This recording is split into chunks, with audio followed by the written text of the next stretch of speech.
Mi hermana me excluyó de Navidad por ser solo un constructor, así que corté su beca de negocios.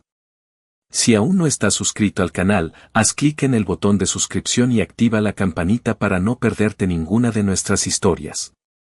Tu apoyo significa todo para nosotros. Si esta historia te parece interesante, déjale un like. También me encantaría saber de qué ciudad eres, déjanos el nombre de tu ciudad en los comentarios. Ahora, empecemos con la historia. Mi nombre es Diego. Tengo 35 años, y llevo en la palma de mi mano derecha una cicatriz que cuento como mi primer diploma. No es una marca de una pelea de bar, ni de un accidente automovilístico, es el recuerdo inconfundible de un clavo rebelde que se zafó de su trayectoria cuando, a mis 18 años recién cumplidos, intentaba levantar la primera pared de lo que sería mi vida. Esa cicatriz, un relieve calloso y pálido, es mi medalla. La porto con un orgullo silencioso, porque cada surco en ella es un testimonio tangible de trabajo duro, de incontables horas bajo el sol y la lluvia. De manos que no temen ensuciarse y de un espíritu inquebrantable que ha sabido convertir el sudor en cimientos sólidos. Soy el fundador y dueño de Constructora El Roble. Y sí, el nombre, elegido con una deliberación casi poética, no es fruto de la casualidad.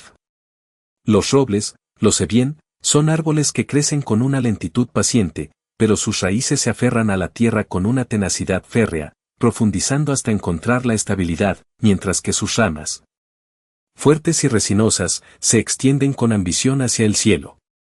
Así visualicé mi empresa desde el principio, una entidad sólida, construida sobre la honestidad y la calidad, reconocida en toda la ciudad no solo por el tamaño de nuestros proyectos, sino por esa obsesiva atención al detalle, esa pulcritud en el acabado que otros, en su prisa por el lucro, a menudo pasan por alto. No soy, como algunos miembros de mi propia familia se empeñan en murmurar con un suspiro de resignación, un simple albañil. No, soy mucho más que eso. Soy un maestro de obra, un arquitecto práctico, un alquimista de la construcción que toma un puñado de planos fríos y bidimensionales y los transforma, con la ayuda de mis manos y mi mente, en sueños tridimensionales. En estructuras que albergan vidas, en espacios donde florecen negocios prósperos. Mi trabajo no es solo un medio de vida, es mi pasión, mi arte, la expresión más pura de quien soy. Y sí, gano bien, excelentemente bien, lo suficiente para vivir con una holgura que nunca imaginé en mis humildes comienzos, y para extender una mano generosa a mi familia cuando lo necesitan. Pero para ellos, parece que todo eso no era suficiente si no venía empaquetado en un traje de 3 piezas, un portafolio de piel italiana y un título universitario colgado en la pared. A menudo, me encuentro reflexionando sobre los cimientos de mi propio carácter, sobre las raíces de mi perseverancia. Y siempre, invariablemente, regreso a la figura de mi abuelo materno, don Emilio.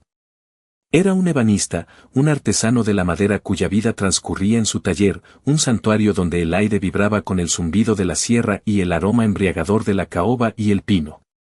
Él, con sus manos nudosas y su mirada sabia, fue mi primera y más influyente universidad. Recuerdo las tardes de mi infancia, sentado en un taburete bajo, observándolo con fascinación mientras sus dedos expertos transformaban un bloque de madera tosco en una pieza de arte pulcra y funcional. Mijo, me decía, con una voz rasposa por el polvo de la madera, no importa lo que hagas, sino cómo lo hagas. Si lo haces con pasión, con esmero, con la verdad por delante, el dinero llegará solo. Pero nunca, nunca, olvides de dónde vienes. La tierra que pisas es la que te da fuerza. Él me enseñó el valor de lo que se construye con las manos, la dignidad inherente a un oficio bien aprendido, la honestidad de un trabajo que puedes ver, tocar, sentir. Fue él quien, con su ejemplo silencioso, me inculcó la idea de que había otra forma de construir un futuro. Un camino alternativo a la ruta tradicional del éxito académico que muchos de mis amigos y mi propia familia perseguían. Salí de la preparatoria con un diploma y una decisión firme, no iría a la universidad. Mi camino era diferente. Tenía que sentir el cemento, el metal, el peso del ladrillo. Luego está Isabella. Mi hermana menor. 28 años. La joya de la familia, la esperanza blanca, la promesa. Está cursando un MBA en una de esas universidades con nombres imponentes, de esas que solo se ven en las portadas de revistas de negocios o en películas de Hollywood. Y, si han seguido mi historia hasta ahora, ya se imaginarán quién es el generoso patrocinador de su ascenso social. Sí, yo. Cada céntimo de su matrícula, cada libro de texto que pesaba más por su precio que por su contenido, cada viaje de estudios a Europa, cada bolso de marca que ella consideraba un activo indispensable para su imagen en ese nuevo y reluciente mundo de las finanzas y los negocios. Lo hacía con gusto, o al menos eso creía yo en ese momento. A pesar de sus aires de grandeza, a pesar de su creciente vanidad, era mi hermana, mi única hermana. Siempre quise que tuviera las oportunidades que a mí me fueron esquivas, que no tuviera que sudar cada peso como yo, que pudiera ascender sin las cicatrices en las manos. Ingenuo, ¿verdad? Un error de cálculo de mi parte. El cimiento de una buena intención, levantado sobre arenas movedizas. Mis padres, don Roberto y doña Carmen, siempre han habitado en esa curiosa intersección entre el orgullo silencioso y la frustración social. Por un lado, veían con sus propios ojos el fruto de mi trabajo, la casa que les ayudé a remodelar, los viajes que les pagué, los problemas económicos de la familia extendida que yo, de forma discreta, solucionaba. Había una satisfacción palpable en sus miradas cuando hablaban del negocio de Diego. Pero, por otro lado, estaban obsesionados con la ascensión social, con la necesidad de encajar en círculos a los que, según su propia percepción, nunca habían pertenecido. Para ellos, Isabella no era solo su hija, era su boleto de entrada, su oportunidad de escalar. Ella era la inteligente, la sofisticada, la que, con su título de MBA, elevaría el apellido familiar a un estatus que ellos, con sus trabajos de oficina o su pequeño negocio de barrio, nunca habían logrado. A mí, en reuniones familiares o con amigos, me presentaban siempre con eufemismos: él es Diego, el que nos ayuda mucho con sus negocios, o tiene su propia empresa, un muchacho muy trabajador. Nunca la palabra construcción. Nunca maestro de obra. Era como si mi noble oficio fuera una mancha inconfesable, un secreto vergonzoso que debía ser disimulado con cortinas de humo semánticas. Y entonces, el preludio de la tormenta. La llamada llegó una tarde gris, una semana antes de Nochebuena. El timbre de mi teléfono vibró incesantemente en la mesa de la cocina, interrumpiendo el silencio de una tarde de reflexión. Era mamá. Su voz, desde el primer hola, mi Dieguito, era extraña. Demasiado dulce, melosa, con pausas incómodas y suspiros forzados.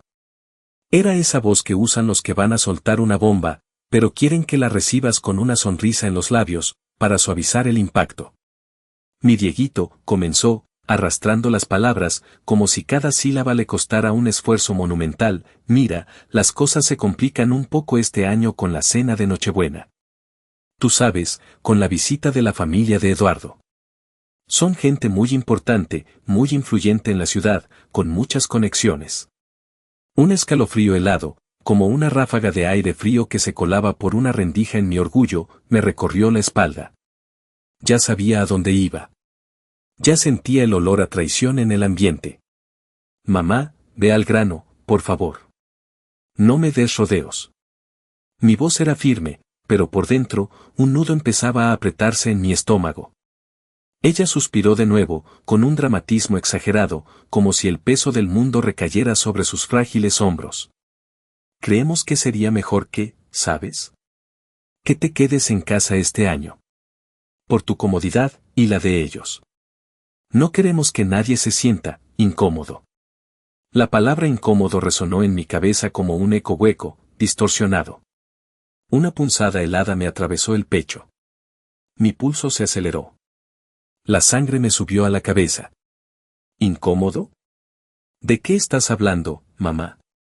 ¿Nochebuena sin mí? ¿Desde cuándo mi presencia es un problema? Siempre hemos estado juntos. ¿Qué es esta farsa? Mi voz, por lo general un ancla de calma, temblaba ligeramente con una mezcla de confusión y rabia. Ay, Dieguito, no es eso. ¿Qué cosas dices? Es solo que Eduardo viene con sus padres y su abuelo. Son gente de negocios muy importante, muy refinada, con unas costumbres. Y con el ambiente tan formal que se crea, para que todo sea perfecto, tú sabes. Su voz se desvanecía en eufemismos y medias verdades, como si intentara que yo adivinara el resto, para que la culpa fuera compartida. ¿Ambiente formal? ¿Y mi comodidad? ¿Me estás diciendo que no quieren que vaya a la cena familiar más importante del año porque mi trabajo de constructor, el que paga las facturas de todos, no es suficientemente elegante para sus invitados de lujo? La rabia pura empezó a hervir, mezclándose con un dolor punzante de rechazo. No, no, no es así, hijo. Por favor. ¿Qué cosas tan feas piensas? Es solo que queremos evitar cualquier tipo de fricción, de malentendido. Y tú sabes, las apariencias importan mucho en esos círculos sociales. Para Isabella, para su futuro, es crucial. Colgué el teléfono. Mis manos, esas manos que construyen imperios de cemento y acero, temblaban sin control. El aire de mi cocina, antes un remanso de paz, se sentía denso, pesado, cargado de una atmósfera de traición. Nochebuena sin mí. Mi propia familia, mi sangre, me había vetado de la cena navideña, por ser solo un constructor. Era una herida abierta, una puñalada directa al corazón de mi orgullo y de mi amor familiar. La calma que siempre me había caracterizado se estaba transformando, lenta pero inexorablemente, en una determinación fría, implacable. Esto no era un simple malentendido, una riña familiar que se solucionaría con un abrazo. Esto era una declaración. Una clara y dolorosa declaración de guerra a mi identidad. Y yo, Diego, no era de los que se quedan sentados esperando un milagro cuando la injusticia golpea a su puerta. La venganza, a veces, es un plato que se sirve frío, y yo ya estaba empezando a sentir el escalofrío. La noche después de la llamada de mi madre fue una procesión interminable de sombras y reproches en mi mente. No pude pegar ojo. Cada vez que cerraba los ojos, veía el rostro evasivo de mi madre, el brillo frío en los ojos de Isabella en mis recuerdos, y sentía el peso aplastante de la traición, no solo por parte de mis padres, sino, sobre todo, por Isabella. Ella, a quien había dado tanto, a quien había puesto en el camino que ella misma, con tanta ambición, había elegido. El resentimiento se asentaba en mi pecho como una piedra. A la mañana siguiente, con los ojos inyectados en sangre pero la mente más clara que nunca, decidí que no me quedaría con la duda. Sabía, con una certeza dolorosa, que la versión edulcorada de mi madre era solo una fachada, una cortina de humo para ocultar una verdad más fea. Necesitaba la verdad, la cruda verdad, sin adornos ni eufemismos. No era por masoquismo, sino por la necesidad visceral de entender la magnitud de la hipocresía que me rodeaba. Mi primer movimiento fue llamar a mi primo Luis. Luis es un año menor que yo, trabaja en contabilidad en una firma mediana de la ciudad y es, o al menos lo ha sido hasta ahora, el único de la familia que siempre ha sido honesto conmigo. Incluso cuando la verdad duele como un golpe. Hemos sido cómplices desde que éramos niños, cubriéndonos las espaldas en mil y una travesuras, compartiendo secretos que nadie más conocía. Es un poco chismoso, lo admito, y tiene un gusto insaciable por el drama familiar, pero su corazón, a diferencia del de otros, siempre ha estado en el lugar correcto. Luis, necesito un favor. Uno gordo, le dije, mi voz aún tensa por la larga noche en vela. Dime, Diego. ¿Todo bien? Te escucho raro, como si te hubiera caído una losa encima, respondió, su tono genuinamente preocupado me hizo sentir, por primera vez en horas, que no estaba completamente solo en este pantano de engaño. Le conté sobre la llamada de mi madre, la excusa absurda de la comodidad, la nochebuena que no sería. Luis suspiró, un suspiro largo y pesado que ya contenía la verdad antes de que la pronunciara. Sabía que esto pasaría, primo. No te lo quería decir yo, porque era una bomba, pero... Isabella ha estado moviendo cielo y tierra. Se lo escuché a mi mamá el otro día, que lo escuchó de tu mamá. Ella ha sido la que ha presionado para esto. Y ahí vino el golpe, directo al estómago, pero amortiguado por la voz de Luis, que intentaba suavizarlo. Isabella le dijo a tus papás que tu presencia en Nochebuena haría sentir incómodo a Eduardo y a su familia. ¿Que no encajas con la gente de su círculo, que eres un constructor, sabes? Que eso podría dar una mala imagen. Algo así como, no queremos que piensen que no somos gente educada en la familia. Ella misma lo dijo así, Diego. La rabia me quemó las venas. Era una llama que no dolía, sino que endurecía. ¿Educada? Ella, mi hermana, usó esa palabra. Ella, que apenas tendría la mitad de sus estudios si no fuera por mis sucias manos de constructor. La hipocresía era un veneno que me corría por las venas. Luis, sintiendo la escalada de mi furia, continuó, intentando calmar las aguas. Espérate, que hay más. Mira el chat familiar. Tengo unas capturas de pantalla que te van a dejar helado. En segundos, mi teléfono vibró. Abrí el mensaje. Ahí estaba, en blanco y negro, la voz de Isabella, fría, calculadora, plasmada en píxeles. Sus propias palabras, no quiero que Eduardo y su familia piensen que no somos una familia educada. Su abuelo tiene conexiones muy importantes en el mundo de los negocios. Mi futuro depende de la impresión que demos. Necesitamos que todo sea perfecto. Leí y releí esas palabras, la bilis subiendo por mi garganta. Mis ojos se fijaron en una pequeña nota al pie de una de las conversaciones, un detalle que Luis había marcado con un círculo. En medio de toda la verborrea pretenciosa de Isabella, había un mensaje casual de Eduardo en ese mismo chat familiar. Decía, mi abuelo siempre ha dicho que los verdaderos visionarios son los que construyen cosas desde cero, con sus propias manos. Admiro a la gente que no teme ensuciarse las manos para crear algo grande, el colmo de la ironía. Isabella había omitido esa parte, o simplemente, la había ignorado porque no encajaba con su narrativa de vergüenza y ascenso social. Ella misma estaba proyectando sus propias inseguridades, su propia vanidad y su vergüenza mal dirigida, no la de Eduardo.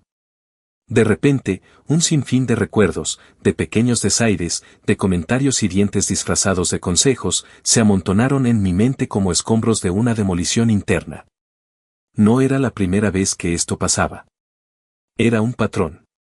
Una historia recurrente de cómo me había convertido en el cajero automático, el benefactor anónimo, el secreto inconfesable.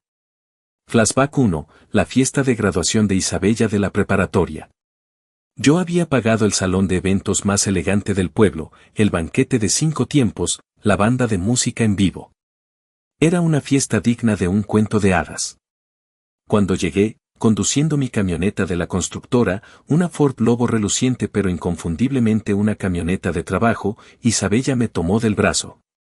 Susurrándome con una urgencia que no entendí en ese momento, hermano, qué bueno que llegaste, pero por favor, no hables mucho de la constructora esta noche.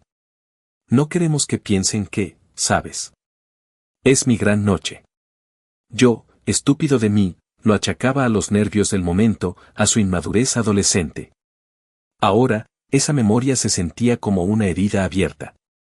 Flashback 2, cuando le regalé un coche nuevo al entrar a la universidad.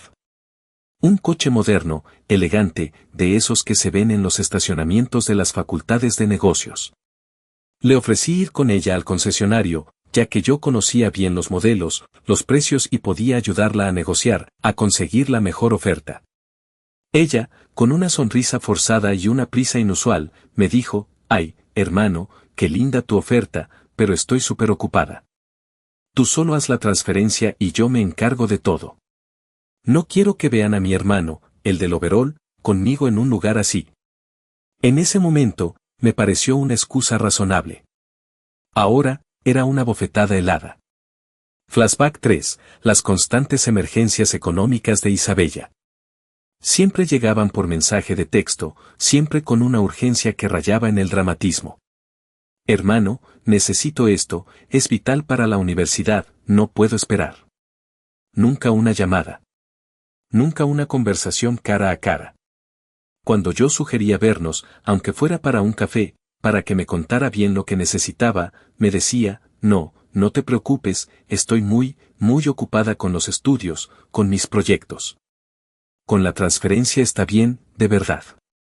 Ella no tenía ningún problema en estirar la mano por mi dinero, el dinero sucio de mi trabajo, pero se negaba a estirar su tiempo para verme, para reconocerme, para integrar mi existencia en su nueva vida elegante y sofisticada.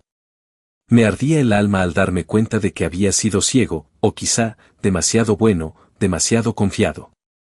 Me habían utilizado, me habían ocultado como un secreto vergonzoso, mientras se beneficiaban, sin un ápice de gratitud real, de cada gota de mi esfuerzo y de mi sudor. Era una farsa, una cruel obra de teatro donde yo era el financista invisible, el fantasma que pagaba los asientos en primera fila. Volví a revisar las capturas de pantalla de Luis. En el grupo de chat, doña Aurora, una tía lejana, conocida por su conservadurismo rancio, sus juicios morales y su afición inagotable a los chismes, había escrito con un tono de sabiduría pedante: sí. Es por el bien de todos. Diego entenderá. Hay que pensar en el futuro de Isabella.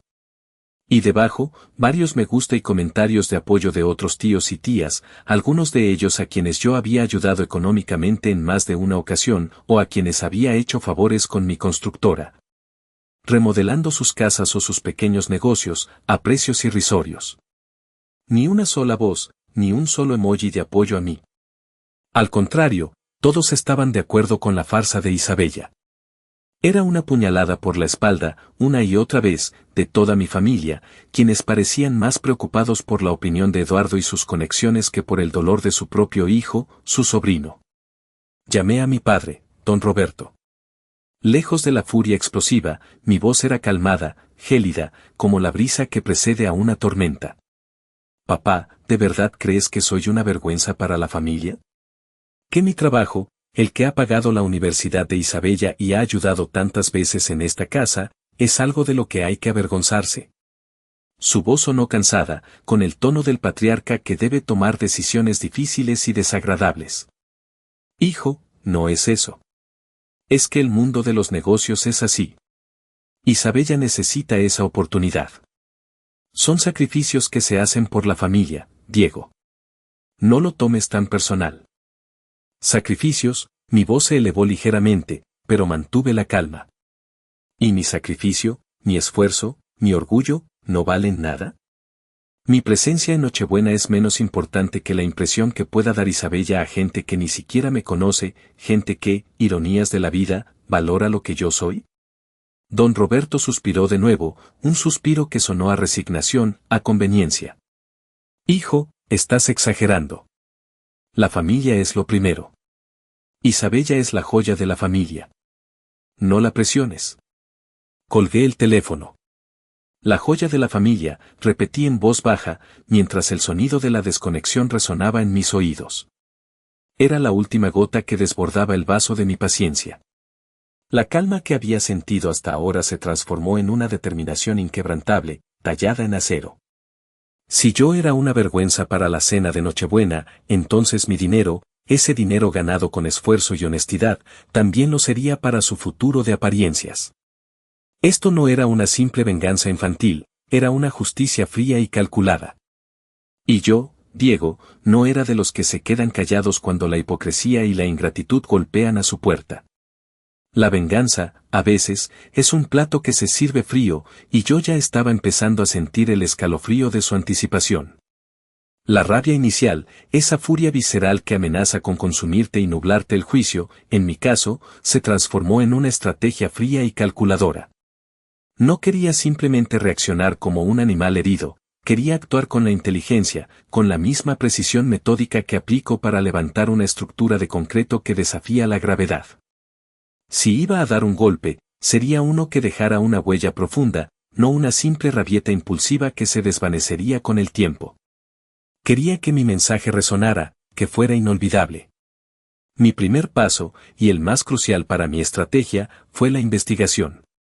No a Isabella, a ella, lamentablemente, ya la conocía, o al menos, creía conocerla hasta hace poco. Mi objetivo era Eduardo y su familia. No iba a permitir que mi decisión se basara en los chismes malintencionados y las suposiciones pretenciosas de mi hermana. Necesitaba hechos. Necesitaba entender a quienes creía Isabella que debía impresionar, y por qué. Sabía que el mundo de los negocios y la construcción estaba interconectado, y que a través de mis contactos, podría obtener información valiosa sin levantar sospechas. Contacté a un antiguo cliente, el arquitecto Mariano Torres, un hombre respetado en la élite empresarial de la ciudad, un pilar en la Cámara de Comercio. Él, un hombre honesto y observador, me debía algunos favores. Le pedí una invitación a la próxima cena de gala de la Cámara, un evento al que sabía que la familia de Eduardo, con sus tan cacareadas conexiones importantes, asistiría.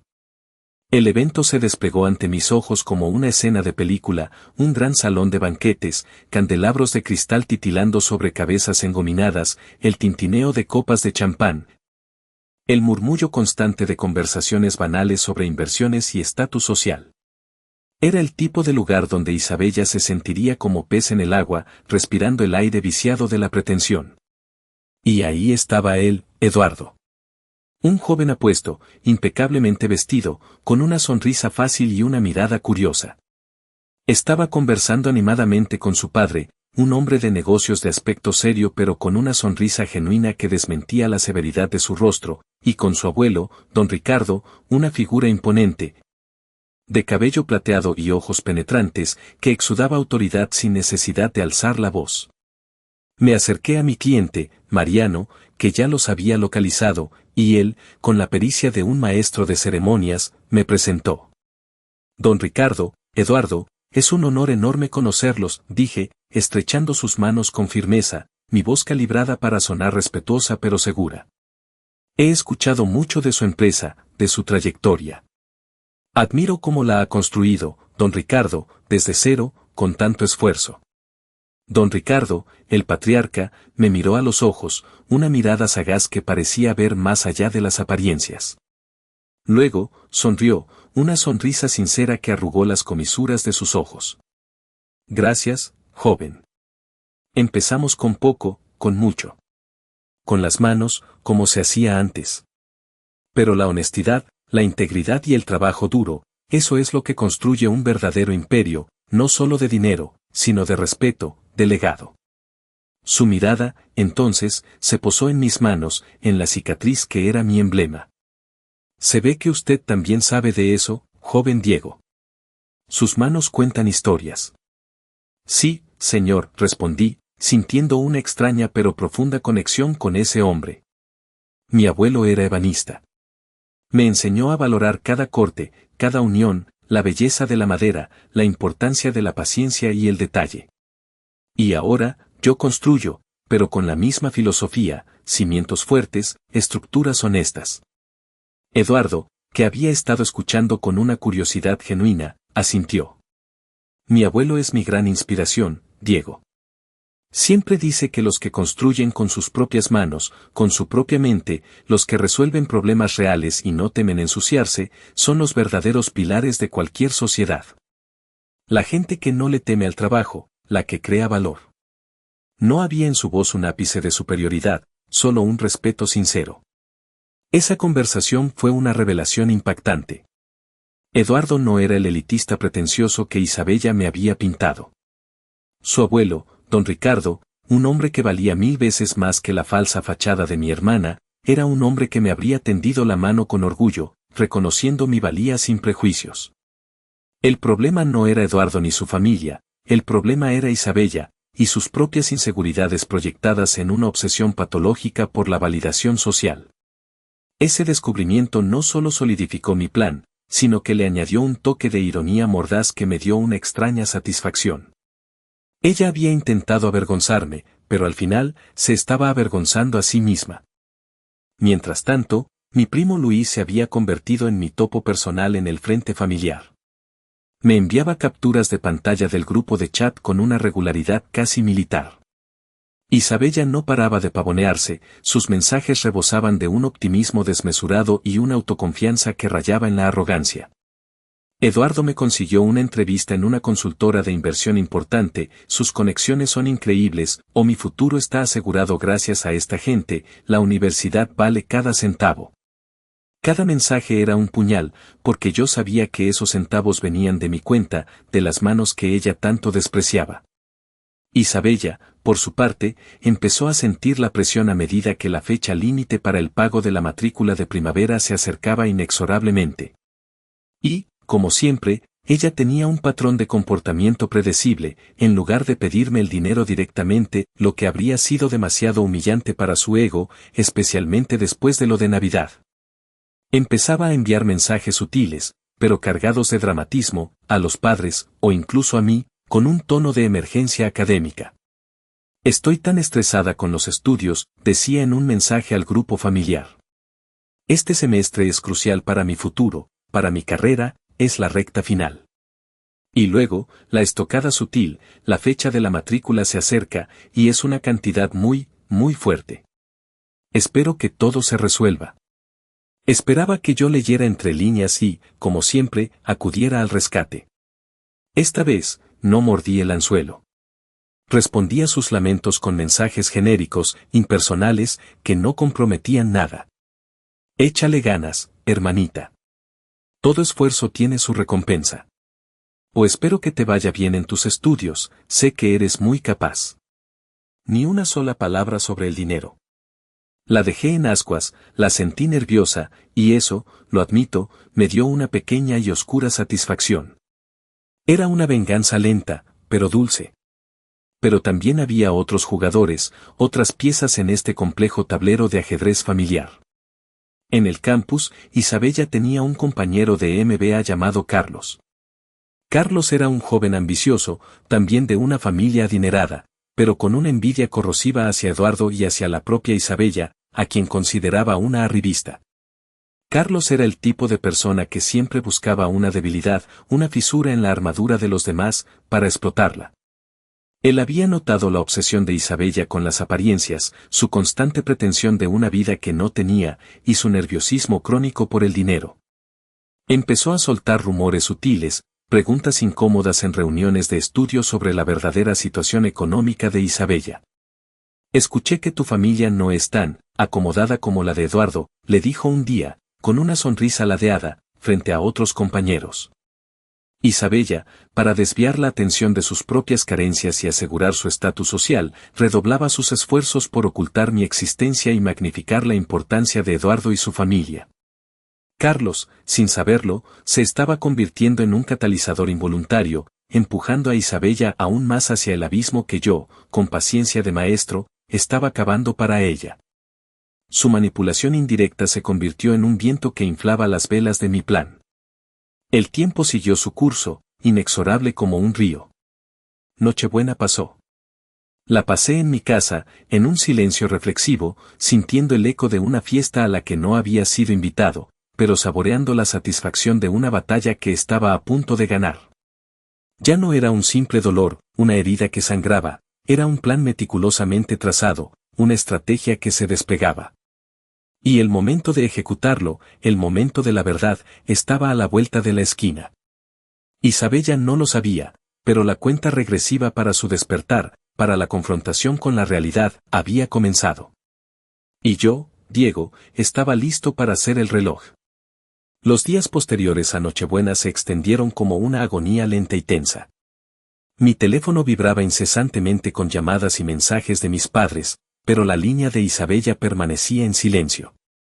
Ella, con su aguda perspicacia para la manipulación, sabía que pedirme el dinero directamente después de la afrenta navideña sería una humillación demasiado evidente, incluso para su ego. En lugar de eso, su estrategia era la presión indirecta, la manipulación emocional a través de terceros. Los mensajes en el chat familiar se multiplicaban, llenos de lamentos sobre lo cara que es la vida de estudiante, lo difícil que es llegar a fin de mes en una universidad tan exigente, y sutiles suspiros sobre la enorme cantidad de la matrícula de primavera que se avecina y que me tiene sin dormir. Yo leía cada palabra, cada lamento disimulado, cada intento desesperado de mover mis hilos. Observaba, analizaba y, lo más importante, no respondía. La tensión en el ambiente familiar era palpable, una niebla fría que se extendía desde la casa de mis padres, pero me negaba a ceder un solo centímetro. Mi determinación era de acero. La fecha límite para el pago de la matrícula de primavera se acercaba con la velocidad de un tren desbocado, apenas quedaban 2 días. Recibí un mensaje de texto de Luis, mi primo, que confirmaba mis sospechas. Primo, Isabella está que se sube por las paredes. Está histérica. Le dijo a mi mamá que ya no sabe qué hacer, que no tiene cómo pagar un centavo de su matrícula y que tú no le contestas los mensajes ni las llamadas. Sentí una punzada de algo que no era culpa, sino la fría y calculada satisfacción de un plan que, finalmente, tomaba forma. Era el momento. El desenlace. Sabía que ella esperaba que el dinero apareciera como siempre, por arte de magia, por la bondad inagotable de su hermano tonto. Que mi amor de hermano superaría la humillación, el desprecio, las mentiras. Pero había algo fundamental que ella no entendía, mi paciencia, esa virtud que había cultivado durante años para construir mi imperio, se había agotado por completo. Y mi amor, aunque profundo y genuino en algún momento, no era ciego ni, mucho menos, estúpido. Mi momento había llegado. La hora de la verdad. No le enviaría un mensaje de texto, no, eso sería demasiado impersonal, demasiado fácil para ella. La llamaría. Quería escuchar su voz, quería que sintiera el peso de mis palabras, quería que escuchara la sorpresa, la desesperación, la incredulidad, el miedo, la rabia, la humillación. Marqué su número. El teléfono vibró, anunciando la llamada, sonó 3 veces, y al cuarto tono, su voz impaciente y un tanto molesta, como si yo la hubiera sacado de una reunión crucial con el presidente de la República. Se escuchó a través de la línea. Sí. Hola. ¿Hermano? ¿Qué pasa? Estoy en medio de algo importantísimo aquí. Unas reuniones súper complicadas, ¿sabes? Estrategias de negocios, inversiones millonarias. ¿Puedes hacerlo rápido?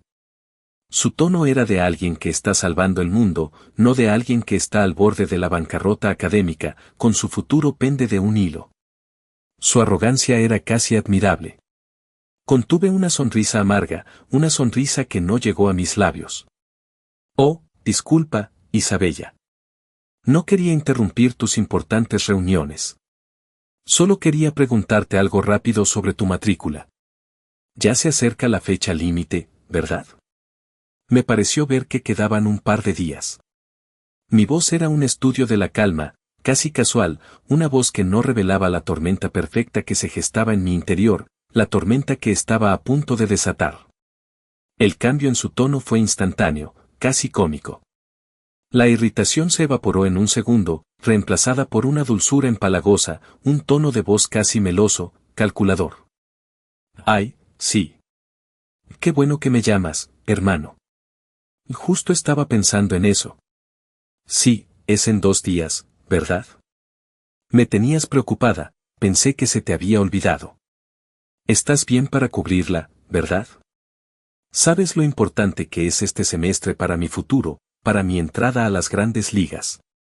El alivio en su voz era casi audible, una ola de esperanza que se estrellaba contra mi roca inquebrantable. Ella ya daba por sentado que la transacción se haría, como siempre.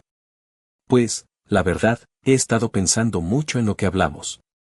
O más bien, en lo que le dijiste a mamá y papá sobre Navidad, solté, mi voz manteniendo la misma calma mortal, el mismo tono casual, como si hablara del clima.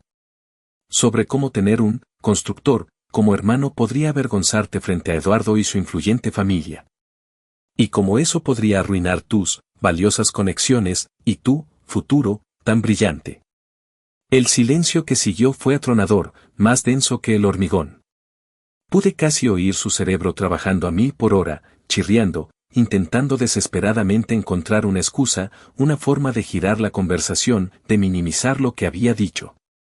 Era como si un cortocircuito se hubiera producido en su mente, dejando solo un zumbido vacío. ¿Quién te dijo eso? ¿Por qué estás diciendo eso? Finalmente balbuceó, su voz apenas un susurro que se mezclaba con el eco del silencio. ¿Importa quién me lo dijo, Isabella? ¿O es verdad lo que dijiste? ¿Es verdad que te avergüenza tu propio hermano, el que te ha dado todo para que llegues a donde estás? Mi tono se volvió más firme, más directo, sin espacio para la evasión. Otro silencio. Más largo esta vez. Sentía su nerviosismo a través del teléfono, la desesperación creciente en su voz. Luego, intentó el control de daños, la manipulación a la que tan acostumbrado estaba. Escucha, hermano, no lo entiendes. La familia de Eduardo es muy particular. Su padre es un juez, su madre está en todas esas juntas de caridad y tienen una reputación intachable. Yo solo pensé que sería mejor si, para evitar cualquier tipo de mancha en mi imagen. Si yo fingiera que no existo, la interrumpí, terminando la frase por ella, mi voz ahora con un filo de acero que cortaba el aire. Porque soy un humilde constructor, un albañil de manos sucias. ¿Es eso, Isabella? Dime la verdad. Sin adornos. Sin rodeos.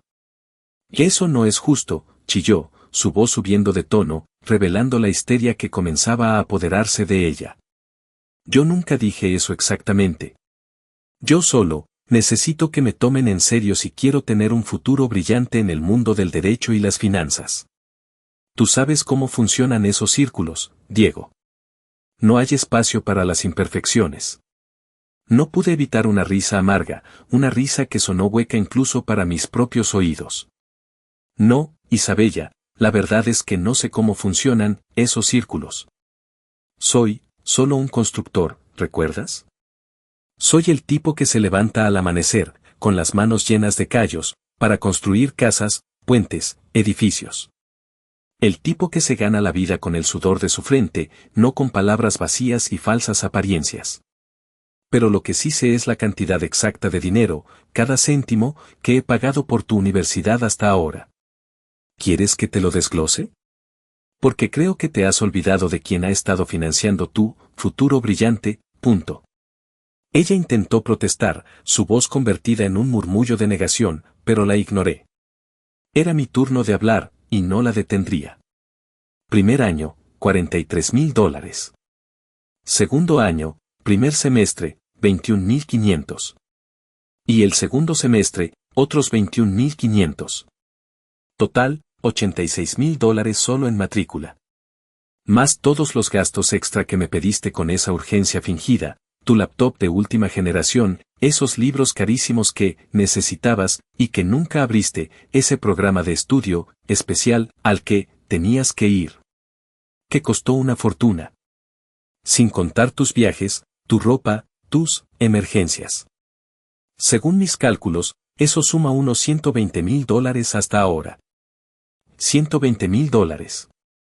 Todo pagado por tu vergonzoso hermano constructor, el que no tiene educación para sentarse en la misma mesa que tus nuevos amigos de élite. ¿Te parece poca educación eso, Isabella? ¿Te parece poca conexión con la realidad? ¿Por qué estás haciendo esto?, gimió, y pude escuchar el inicio de sus lágrimas, un sollozo ahogado que se convirtió en un lamento. ¿Sabes lo importante que es esto para mi futuro? La familia de Eduardo tiene conexiones en las mejores firmas, en los círculos más influyentes, y tener un hermano constructor arruinaría todo eso. Y me destrozarías la vida. ¿Arruinaría todo eso?, le pregunté, con una ironía que traspasaba el teléfono y que debió resonar en cada fibra de su ser. Incluso cuando ese hermano constructor es la única razón por la que estás en esa universidad, en primer lugar. Incluso cuando ese hermano constructor tiene más en común con la filosofía de trabajo honesta del abuelo de Eduardo que tú con toda tu farsa. Me prometiste que me ayudarías, gritó, su voz escalando a un tono histérico. Dijiste que apoyarías mis sueños. Tú eres mi familia, Diego. Y entonces, solté la bomba final. La verdadera. La que dejaría un cráter en su mundo de apariencias. Sí, Isabella. Te lo prometí. Cuando te sentías orgullosa de llamarme tu hermano. Cuando no me escondías como un perro rabioso. Cuando no me avergonzabas frente a tus nuevos amigos de pacotilla. Pero si soy demasiado vergonzoso para tenerlo en la cena de Nochebuena, si mi trabajo es una mancha para tu imagen de alta sociedad, entonces. Supongo que mi dinero también debería ser demasiado vergonzoso para pagar tu universidad. Que tus nuevos amigos ricos te la paguen. Oh Eduardo. A ver si es tan generoso como crees. El chillido que salió de su boca fue algo que nunca olvidaré.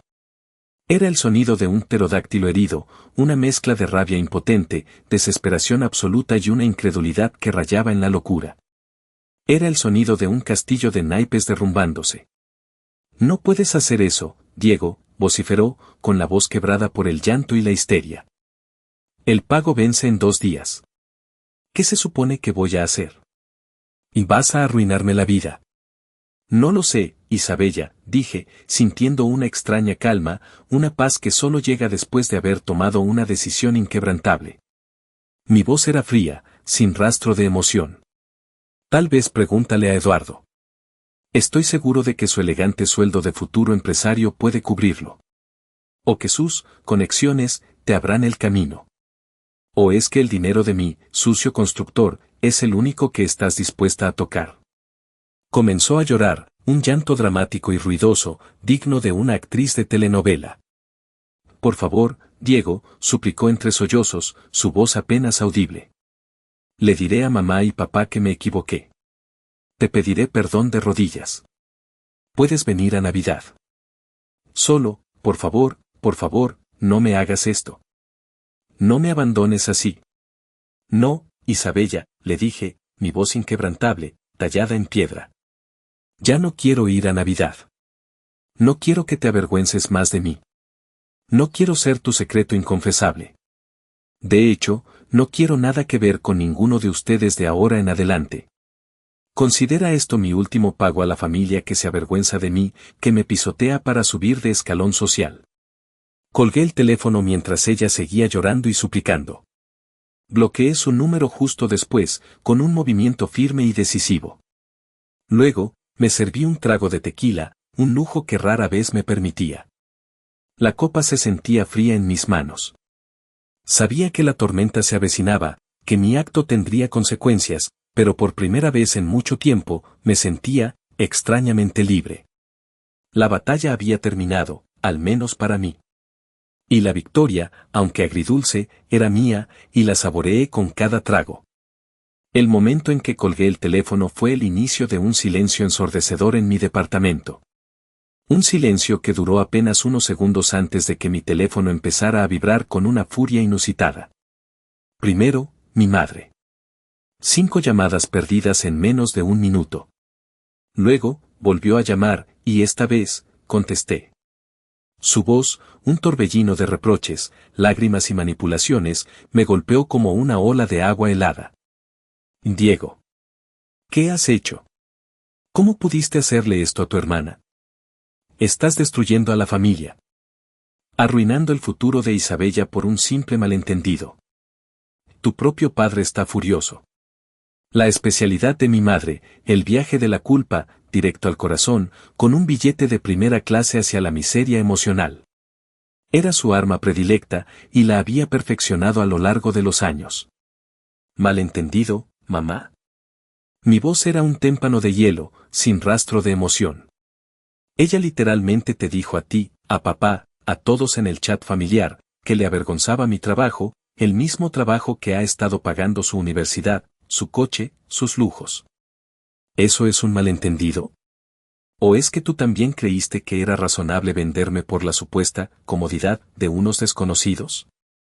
Ella no lo dijo así, Dieguito, balbuceó, su voz quebrada por el llanto, intentando desviar el golpe. ¿Sabes cómo es Isabella? Es joven, se deja llevar tratando de impresionar a la gente. Ella te admira, hijo. Te ve como un ejemplo, como un pilar. Casi me ahogué con mi propia incredulidad. ¿Me admira? ¿Ella me admira? Mamá, por favor. Ella me vetó de Navidad porque le avergonzaba mi existencia. Porque mi trabajo de constructor ensuciaba su nueva imagen. ¿Cómo diablos es eso, admiración? No me tomes por tonto, ya estoy cansado de sus juegos. Mi voz se elevó, pero intenté mantener la compostura. Entonces, mi madre, con la habilidad de una titiritera desesperada, cambió de estrategia. Piensa en la relación con Eduardo, Diego. Su familia podría ayudarla muchísimo en su carrera, abrirle puertas que nunca imaginó. Vas a arruinar todo eso, el futuro de tu hermana, por tu tu orgullo herido. Ahora quieres hablar de Eduardo, la interrumpí, mi voz cortante como un cuchillo. Es curioso cómo él y su familia son tan importantes, tan dignos de tu atención y tu respeto, pero tu propio hijo, el que siempre ha estado ahí, el que ha levantado este techo sobre sus cabezas, no es lo suficientemente bueno para sentarse en la mesa de Navidad. Esa doble moral me repugna. Empezó a sollozar con más fuerza, balbuceando que eso no es lo que querían decir, que yo me lo estaba tomando todo demasiado personal, la clásica jugada de mi madre, hacer que yo me sintiera el exagerado, el desproporcionado, el problema, cuando ellos eran los que habían actuado de forma despreciable.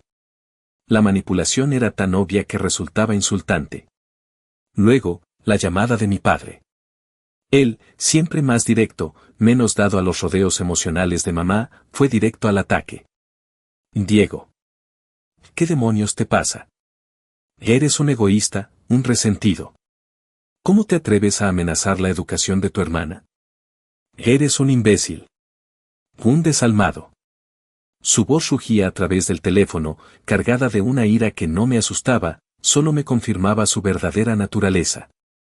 A ver, papá, aclaremos esto, porque parece que mi lógica no te llega, le dije, mi voz aún serena, lo que pareció exasperarlo aún más. Soy un imbécil, por no querer pagar miles de dólares a alguien que se avergüenza de mí, que me esconde, que me desprecia por mi trabajo. ¿Tiene sentido eso para ti? ¿Es eso lo que me enseñaron? Te criamos mejor que esto, gruñó, su voz cargada de decepción y reproche. La familia apoya a la familia, Diego. No le des la espalda a tu sangre. Ah, sí, le espeté, mi voz subiendo un poco, mi paciencia al límite. ¿Eso es lo que estaban haciendo ustedes cuando aceptaron que me excluyeran de Navidad? ¿Eso era, apoyar a la familia, papá? ¿Vender a su propio hijo por la opinión de unos extraños? Un silencio incómodo se instaló, de esos que duelen más que las palabras, un silencio lleno de verdades no dichas. Finalmente, mi padre, desesperado, soltó una bomba inesperada, una que me dejó helado, aunque no me hizo cambiar de opinión. Hijo, tu hermana nos chantajeó. Dijo que si no accedíamos a la petición de excluirte, no iría a casa en Navidad y se iría con la familia de Eduardo. Dijo que nos expondría como, poco refinados, sin clase. Que arruinaría la imagen de la familia ante los ojos de su nueva sociedad, punto. El estómago se me revolvió. ¿Chantaje? Esto añadía una capa de complejidad a la pasividad de mis padres, sí, una razón para su cobardía, pero no los exculpaba. Seguían eligiendo el miedo a la vergüenza social, la obsesión por las apariencias, antes que a su propio hijo, a su sangre, a la persona que los había apoyado sin condiciones. Así que, ¿vendieron a su propio hijo por miedo a lo que dijeran los demás? ¿Por miedo a que su joya les diera la espalda? ¿Y ahora esperan que yo sienta lástima por ella? ¿O por ustedes? Sin esperar respuesta, corté la línea. Había colgado. Bloqueé también sus números de mi celular. Un respiro profundo, y el aire de mi departamento se sintió más ligero, más puro. Las consecuencias para Isabella fueron rápidas y, me atrevo a decir, brutales. Incapaz de pagar la matrícula, su desesperación se hizo pública en el campus. El plazo venció y la universidad le notificó su expulsión temporal por falta de pago. Carlos, ese compañero de MBA envidioso, se encargó, con un placer sádico, de esparcir la noticia con crueldad por todos los pasillos. Así que la princesa no era tan rica como parecía. Su hermano, el constructor, le cortó el grifo. ¡Qué pena! El chisme corrió como pólvora, alimentado por la envidia y el resentimiento que Isabella había sembrado con su arrogancia. Su reputación, construida sobre arenas movedizas, se desmoronó. Eduardo, al enterarse de la verdadera situación y, lo que es más importante, de la manipulación descarada de Isabella sobre su familia y sobre mí, se sintió profundamente traicionado. Me llegó la historia a través de Luis, que se lo había contado un amigo en común con Eduardo. Eduardo la confrontó en un café del campus, en público. Así que tú, familia tradicional, era tu hermano, el constructor, al que tenías que esconder. ¿Y mi abuelo, Isabella? ¿Sabes quién construyó esta empresa, la fortuna que dices admirar? Mi abuelo, empezando con un martillo y un sueño, sin un centavo. Me has mentido, Isabella. Has mentido sobre ti misma, sobre tu familia, sobre tus valores. No confío en ti. Esto se acabó. La relación se rompió de forma definitiva y pública. Isabella, la joya de la familia, la que lo tenía todo y lo esperaba todo, se vio de repente sin su prometido, sin su financiación, y con su reputación en el campus hecha pedazos, su nombre susurrado en los pasillos. Sinónimo de falsedad y arribismo. Tuvo que tomar un semestre de licencia obligatoria de la universidad, incapaz de pagar los estudios, y buscar un trabajo de medio tiempo, algo que, antes, habría despreciado profundamente. Empezó como asistente en una pequeña oficina, un puesto humilde para sus aspiraciones, donde debía ganarse cada céntimo. En mi casa, la paz se instaló, aunque fuera una paz solitaria. Sentía el dolor punzante de la ruptura familiar, de haber cortado lazos con mi sangre, pero también una profunda y liberadora sensación de alivio. La carga emocional, el peso de ser el cajero automático y el secreto inconfesable, se había aliviado. Ya no era el fantasma que pagaba las facturas en la sombra. Ahora, era solo Diego, completo, auténtico. Me centré con una energía renovada en mi negocio. La constructora El Roble creció a pasos agigantados. Tomé nuevos proyectos, de mayor envergadura, que antes dudaba en aceptar. Contraté a más gente, abrí una segunda oficina en la ciudad vecina. Invertí en la comunidad, en programas de capacitación para jóvenes sin recursos, enseñándoles un oficio, el valor del trabajo manual, la dignidad de construir algo con sus propias manos. Ahí encontré una nueva familia, gente que valoraba mi honestidad, mi esfuerzo, mi conocimiento, no por lo que yo les daba, sino por lo que yo era. Meses después, la vida me sorprendió con una llamada inesperada. Era don Ricardo, el abuelo de Eduardo. Diego, dijo su voz grave y amable, con una autoridad tranquila, me enteré de lo sucedido. Eduardo me contó todo, y la verdad es que admiro su integridad. Pocos tienen el valor de defenderse así, de poner un alto a la hipocresía. Me recuerda a mis propios inicios.